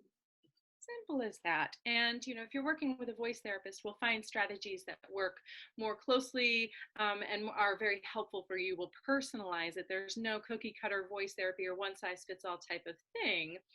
Along with that, another therapeutic technique that has some really good support is semi-occluded vocal tract therapy. And we have data from Ingela out of Utah to really back this one up. And what it does is it's narrowing the supraglottis, the area above the vocal folds, and it's maximizing the interaction between vocal fold vibration, which is sound production or phonation, and the vocal tract. And it's helpful in creating efficient voicing while also resolving muscle tension issues. And singers, we do a lot of this all the time. How many times are we walking around going, right? Lip trills are a form of a semi-occluded vocal tract exercise. The thing is, no one ever told me that, or told me the theoretical underpinnings for that, or the why, or the fact that you could do that wrong, that if you're going, that's actually not great for your voice. I never knew that until I transitioned into a career in voice therapy. And that's not to blame my voice teachers. I had wonderful voice teachers. I just either maybe they didn't say it, maybe some of them didn't teach it, or maybe I wasn't ready to understand it, which, by the way, that happens a lot in voice therapy. Someone will come in and I'll introduce a concept to them and they'll be like, wow, this is something I've never heard before. And then I call their voice teacher and they say, we've said that 10,000 times. Why are they listening to you? It's because I'm a new voice being introduced into the mix. That's all. So along with that, another type of therapy that has some really good data backing it up is resonant voice therapy. And the goal of resonant voice therapy is really to maximize oral sensation. I'm focusing on this right now. Did you notice I stretched out maximize oral sensation? It's because I can't talk about this without actually doing it. We are really focusing on a sense of energy, of anterior focused energy and vibration in the midfacial region. And this can help ease muscle tension and draw focus away from the throat And we use a lot of M and N sounds, which can be fantastic for it. I might say, my mama made me mash my M&Ms. My, oh my, money, money, money, money, money. No, no, no, no, no. But there are other options too. We might find that with a or a zzz sound. You see me going into therapy mode. I get very excited when I'm in therapy mode.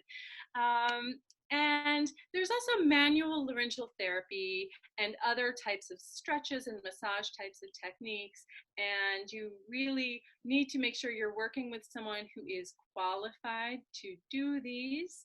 Not everyone does these. And there are other techniques that I'm not showing on this slide, but this is just a sample because there's data backing it up for muscle tension. So there is the pushback maneuver where you're actually placing your forefinger on the thyroid cartilage and you're pushing back to change the shape of the glottis. There's what we call the pull down maneuver where the thumb and forefinger are in the thyrohyoid space. Okay, that's the space between your hyoid bone, which is situated right above the larynx, and it's actually a floating bone, the only floating bone in the body. And what that means is it's not connected to any other bone. And if you need to find it, you can begin a bit of a yawn, and that's a really nice way to feel that space. And you're just going to actually pull downward. Because again, what's a common thing we hear from people when they're in these moments of anxiety? I feel choked up. And that's not just a saying. Everything tends to pull up and in. So if we can help manually lower that. And we also use medial compression and downward traction. So again, thumb and forefinger in that same space, but we're actually moving inward and pulling downward at the same time. And there's lots of variation that can be done with this. I like to take 2 fingers from each hand behind the base of my ears. I like to breathe in through my nose. And I like to combine that prolonged pursed lip exhalation while pulling down to my collarbone. This is something I do. You'll catch me in public doing this. I don't care. I live in New York City. We're all doing our own thing. Okay. I also like to focus on jaw release techniques, okay? I'm in particular a TMJD sufferer, so when I am stressed, which is one of my big triggers, stress and cold are my triggers, I find my jaw gets very, very tight. It can lock, it can click, it can move sideways, and it causes me headaches. So I do a lot of kind of jaw massages, I use heat, I do stretches, and along with that, I may stretch the tongue as well. And a great yoga type of thing is that lion pose where I'm also pulling back with my arms, which I can't do while I'm seated. But here we are. So jaw stretches, jaw release and tongue stretches can also be very helpful. And in reality, in voice therapy, we're usually using a pretty eclectic approach. We're usually combining a lot of strategies or following a lot of paths. But what's most important is applying these goals directly in context. So that may be directly in conversation. And again, I've mentioned my colleagues at the Pittsburgh Voice Center. They've done some incredible study on conversation training therapy, where therapy is delivered directly in the context of conversation. Because, you know, how do you learn to ride a bike? You don't learn how to pedal and learn how to steer and learn how to balance and then put those pieces together. You're actually riding the bike. So we have to find a way to incorporate strategies in context, which is why in therapy, or even if you're practicing a strategy on your own, it's important to set the stage. What is the point of following my advice or following the strategies that Ingela has set forth if we're not putting ourselves in the moment and trying these out by somewhat setting the stage to create a bit of a stressful condition? Because we all feel a lot better in the practice room, right? We all sound great in the practice room. The high C is perfect in the practice room. It's the stage that's the problem. It's the audition that might be the problem. So how do we create that anxiety-inducing stimulus on our own? Well, it's hard. It's really hard to do, and it's never going to be perfect. But we can incorporate strategies into our warm-ups. We can use specific warm-ups that allow us to feel that beautiful sense of relaxation. And then we can sneak those goals into our repertoire. So something I like to think about, if I have someone who sings a lot of French repertoire, like, well, how perfect is this? We have all these beautiful nasal consonants, all these ons that we're singing on. And the French language, the drive is always to the penultimate syllables. We're always going da da da da da da da da da da da da da da da, and it's great for airflow. We can think about allowing ourselves to sing on the breath, to speak on the breath, to feel that sense of airflow right to the penultimate syllable. And so things like that, finding creative ways to incorporate your goals into your actual music. And another thing that I really like to do in my therapy room is incorporate movement, because movement is the enemy of tension, right? If we are moving, we can't be holding, we can't be locked. So if we incorporate movement with purpose, we can really help let that go. And then I'll encourage my patients, we'll start maybe with really broad movements. And then I'll say, okay, let's keep working, but we're gonna make those movements smaller now. Okay, let's keep working, but now you're going to find your sense of movement even in stillness. So your stillness is not locked, rigid stillness. There's still a sense of motion, okay? Just like a held note is never actually a held note. The air is always traveling. The voice is always traveling. It's always spinning. So, I've skipped to a slide that I'm not ready for. I'm going to let Ingela go next, and this is going to be kind of my concluding slide.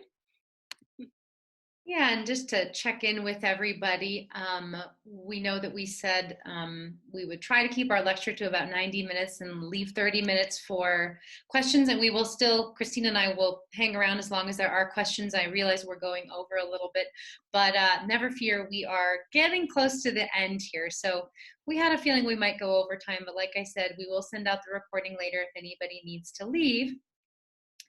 Let's see here. Let me share my screen again. So this is where I want to get into, well, both Christine and I want to get into the spirit, which then is going to relate to goal setting, at least in the way I think of it. So when we're talking about our spirit or our calling or our vocation, our soul as an artist, I believe we're talking about one of our main reasons for being and how we show up in the world.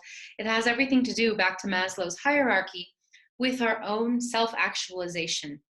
And it is going to be really difficult to attend to our self-actualization and to keep growing and developing if we don't set manageable goals for ourselves. So even in a time like this where many things have gone on hold, I think it's incredibly important to set some small goals for yourself on a daily basis. They don't even necessarily have to be related to your voice. They could be, of course, if you wanted them to. But, maybe you need to have a practicing pause right now. That's okay, but try to find small ways in which you can incorporate some of your musical activity into your day. And I'd like to introduce you to this cool formula that I like a lot. It's called WOOP. W-O-O-P, whoop. This is a researcher in positive psychology. She's done a lot of the research in this. She's a very interesting character. But the real name for this is mental contrasting with implementation intentions. And I think that'll be more clear in just a moment. So you can learn more about this at the website that I have posted at the bottom of the screen. And the researchers have even provided a downloadable little toolkit for you to use. And I think it's really cool and helpful. So I suggest that you take a look at that. But what they're saying through this formula, through this acronym, is that it's very important to address these different steps in goal setting. So the first step we want to address is the W, that's our wish. So let me think of, a wish that I have. My wish for right now, self-disclosure, with all of my gigs being canceled, my wish is that I will still find some way to practice and find some joy in my music, even during these difficult times, because I know it provides me with a lot of positive stimulation and a feeling of accomplishment. And so my hope is that, when I get back to when we get back to real or normal life, whatever that means at this point, that I'll still kind of feel like I'm in good vocal shape. I also have some concerts that have not been canceled yet, so if they do indeed happen, I need to be practicing for them. So my wish is that I can practice some. The O, the first O in the WHOOP formula, stands for an outcome. So thinking of your desired outcome of this wish. My desired outcome, like I sort of mentioned, is that I will still be in relatively good vocal shape when we are no longer under quarantine and if concerts do happen. Or my desired outcome is that I keep up my art just for myself because it makes me feel good and it's a huge part of who I am and my identity. And it's not something that I can live out and practice in the same way on a daily basis as I could a couple months ago when I was still planning regularly, to go to all my gigs and travel places and do stuff like that. So then this is where the mental contrasting with implementation intentions comes into effect.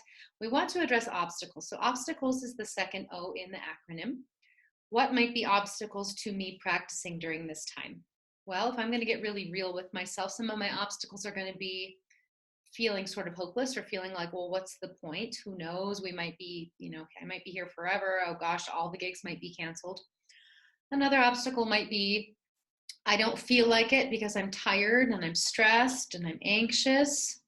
Another obstacle might be my motivation. Another obstacle might be I don't have any rehearsals set up right now. I was supposed to have a violinist coming to my house tomorrow to rehearse this piece, but he's not coming anymore. And so I don't have this system or accountability to anybody at this point in time. So these are all going to be personal obstacles for me in practicing my repertoire that I need to practice. So the last part of the WHOOP formula is our P, creating a plan for this. Okay, maybe I can make a plan for myself, and these are the implementation intentions. Maybe my plan can be that I'm just going to practice for 10 minutes a day, because I think even if I'm feeling unmotivated, I can probably convince myself to practice for 10 minutes a day. And if I want to go longer, then great. If I am feeling like motivation or some of my more troubling emotional states might be a problem, I can create a plan of reminding myself that when I do practice, I tend to feel better. I tend to feel like I've accomplished something. I tend to feel pretty good about myself. Even if the practice didn't go perfectly, I can still sort of accept practicing for what it is, which is sometimes filled with mistakes. So you see what I'm getting at here. We get really, really clear on our desire and the outcome of that desire. So it's like we're creating this mental movie for ourselves, projecting into the future of what we want and what it's going to look like when we get there, whether it's winning a competition or it is acing, our, learning how to sing our low notes or our high notes or our fast notes or whatever it may be. We're getting very, very clear on that intention. And I think that in and of itself has a lot of power behind it, being able to visualize what it is we want and the direction that we're heading towards. And then just being very realistic, there will be obstacles that occur. For sure. There were obstacles even before COVID to me practicing. Busy schedule, not in the mood, feeling vocally fatigued after being with clients all day, blah, blah, blah, on and on. So if I can create this plan, I may be a little bit more likely. Like maybe I put an alert in my phone that reminds me to go practice. Or maybe I set up my music that I'm going to practice for the next day, and that's part of my plan. So then this step number 5, taking action, I kind of added that because it's important that when we do all of this, that we don't just go, well, that's nice. That's a good plan that I have. We actually have to then try to take action and pursue these goals. Christine, I believe you wanted to talk about some goals now too. Sure.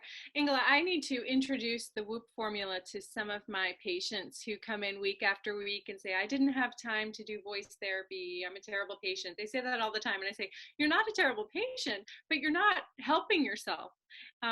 Because my job is best if I'm teaching you what to do for yourself. So if you don't do those things, how am I supposed to help you? The person seeing you 1% of the time can't be the person who's controlling your voice and what you do for it. So Yeah, I go into that with my therapy clients all the time too, because they come to therapy ostensibly because they want to feel better. They want some relief from symptoms that they're experiencing, whether it's anxiety or depression or family issues or whatnot. And then when they come back week after week and say, well, I didn't do that homework we talked about. I forgot about it. I didn't have time. I say, well, that's a great starting point. We need to create a better plan so that you do remember to do this, or so that we assess what's getting in the way of you not doing it, because you're not going to experience significant change and relief in your life if you're not also practicing things outside of this 1 hour that I have with you a week, or if I'm being realistic, the 52 minutes that insurance allows me to see people. We have a term, we call this motivational interviewing in the speech language pathology world. But I'm going to be exploring both for myself and for my patients. But onto this last slide, for the goals, vocal goals, specific goals for the voice during this really difficult time where there's all of this, what now, what next, what am I going to do, what's coming, what's happening with this. I think that we really need to focus on small achievable goals. And honestly, I think that's a life skill. Instead of looking at the end of the race, okay, because sometimes we're so focused on the end of the race, we miss so much of the journey along the way.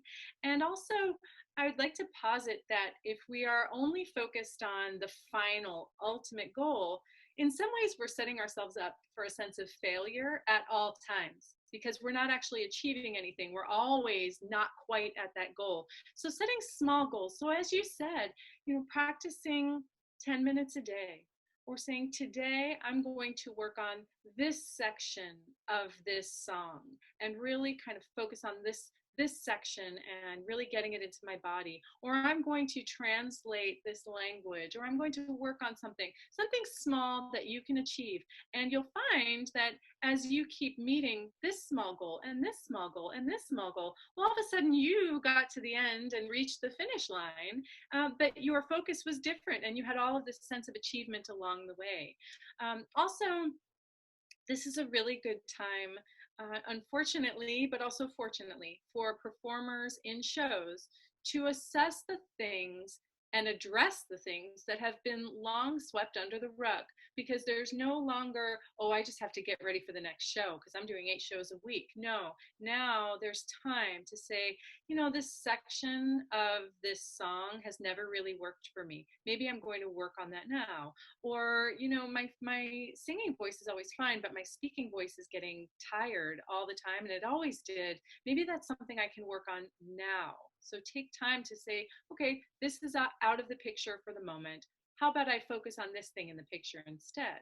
We can also work smarter, which means studying music, listening to things, analyzing things, doing character development work on some of the roles that we're anticipating playing or that we just want to work on in our audition books. Taking time to finally establish a consistent warm-up regimen and cool-down regimen for after a show, because so many times when my performers are cast in a show, they eventually stop doing that. They eventually stop doing the tune-up work, the maintenance work that keeps their engine running, and they start relying on kind of working through fatigue too much. So this is a good time to really find that warm up and cool down regimen that works for you. So reach out to your voice teacher and get going on that. Also, do something, sing something that brings you a sense of joy, whether it's something you're working on for your next production or something that's completely not you, something that is not your voice type, that is not your fach, that you would never be cast to sing in a million years. But if it's something that brings you joy or reminds you of what you love to do or makes you think about what it was that got you singing in the first place, go there and sing that, feel that joy. And, again, don't start comparing what you're going through with what someone else is going through. We're all going through stuff. And just because someone is succeeding and doing really, really well, you have no idea what's going on in their life. So just focus on yourself. And again, like I said before, remember why you love this. Remember why you love to sing.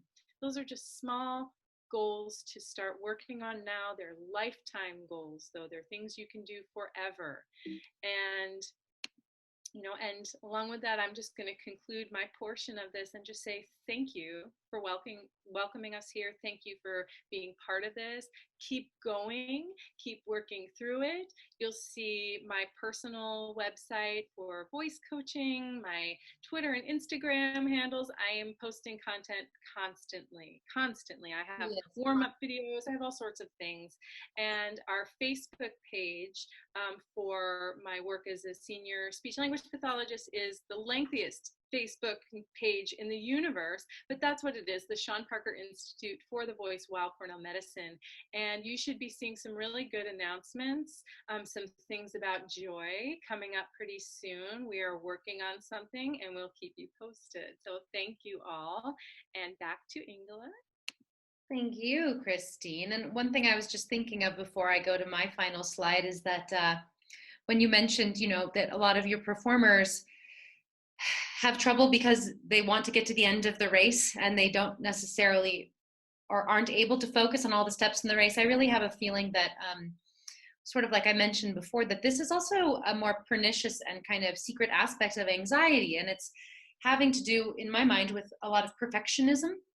If I can't do it perfectly right now, I'm not going to attempt. And then that leads to procrastination and avoidance. So I think that there's a big aspect of that comes up. I see it with therapy and coaching clients. I see it in my own singing. I see it with my students. It's a lot of us are uncomfortable with being in the process of something. We have a hard time accepting ourselves in a process of growing and learning, and we have these goals, these shoulds and ought tos that are way up here, and it's like, well, if I can't get there right away, then I just sort of give up, and that is so detrimental to all of our own personal growth and development, and also self-love and acceptance. So just to I completely agree with that wholeheartedly. And, this comes up in voice therapy very often, where I'll notice one of my patients becoming frustrated about not achieving something we're working on right away and struggling with it. And I say, the body learns just as much from missing the target as it does from hitting the target. If you think about, throwing a ball and trying to reach the basket, if you're throwing that basketball, I don't know why I'm using a sports analogy. I'm so not athletic, but there we go. And you're throwing the ball and trying to get into that basket. Well, your body's probably going to miss that quite a few times, but you're making small internal changes as you're doing that. And at some point, your body knows how to angle, how much force, how much velocity it takes to reach that basket. So you're still learning, you're still growing as you're not hitting your target. Yeah, that's beautiful. And Bradley Ray is saying, I think that has a lot to do with our fast society and how we all want to do whatever it is right now. And it's true. This is a skill to allow ourselves the process. So I'm just going to show you all my final slides. We were on Whoop, and now I just wanted to sort of reiterate some of the takeaways that I hope that you've gotten out of this. I hope that from everything that I've said and that Christine has said, that you've gained more awareness and knowledge, and that you have learned to accept fear and anxiety as a part of the human experience and definitely a part of the vocal experience. We've explored some skills with all of you. I hope you had pens and paper handy and you wrote a lot of things down. If not, we'll share this recording with you so you can do it. And then really committing to creating a routine and some type of ritual for yourself around this, whether it's managing your stage fright, managing your perfectionism, creating some type of routine into your day to manage your vocal health and wellness. I think it all very neatly kind of ties in together. And then really making that commitment to yourself and taking action and realizing that, how do you eat an elephant? Well, one bite at a time. So if we were able to focus on some of these skills for just a few minutes every single day, rather than thinking we have to be perfect at them all at once or going in and being so hyper-focused on this one thing that we have to master right away, over time we could see great dividends from the work that we've put in. And here's all of my information. I think you all have it already because I've been the one sending emails out to everyone, but there's my email address, or you can reply to any email I send you. If you just hit reply, I get a message. My website, my Instagram, my Facebook. I am not as much of a social media queen as Christine is. I bow down to her. She's so amazing. She's always posting all this amazing free content, like multiple times a day. I'm like, dang, girl, do you ever sleep? So she's awesome at doing that. And now we went half an hour over with our lecture, but I do see some questions and things popping up. So I would love to just open it up for questions. Feel free to type them in. Yeah, I'm sorry we're so chatty. We were just so excited to talk to everybody about this. So now we know we can't make this a 90-minute talk, or we've got to cut some things. So, Yes. any questions? Yes. Any questions?